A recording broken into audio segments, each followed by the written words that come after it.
All ఇప్పుడు మనము match the following చూసుకున్నాము.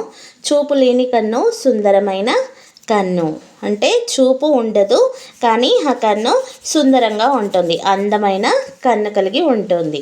Option B is the right answer. నెమలి కన్ను. తెల్లటి పొలంలో నల్లటి విత్తనాలు అంటే దీని అర్థం ఏంటి అని అంటే అక్షరాలు మనం రాస్తాం కదా బుక్స్లలో. చిటారు కొమ్మన మిఠాయి పొట్లం అంటే తేనెపట్టు. Option D is the right answer. తేనెపట్టు ఎప్పుడు చిటారు కొమ్మన అంటే చెట్టు యొక్క చివరి కొమ్మన మాత్రమే ఉంటుంది. ఆకాశంలో ఎగిరిన పక్షి కాదు, ఆకాశంలో ఎగురుతుంది కానీ పక్షి కాదు అంటే గాలిపటం. Option C. అడవిలో పుట్టాను మేదరింట్లో పెరిగాను. దీని అర్థం ఏంటి అని అంటే అడవిలో పుట్టి మేదరి అంటే బుట్టనేత, మేదరింట్లో పెరిగాను. ఇది ఒక హస్త కళాకారుడు అటవీ పదార్థాలతో తయారు చేయబడినది. ఆప్షన్ వచ్చేసి ఏ పిల్లన గ్రోవి వేణువు.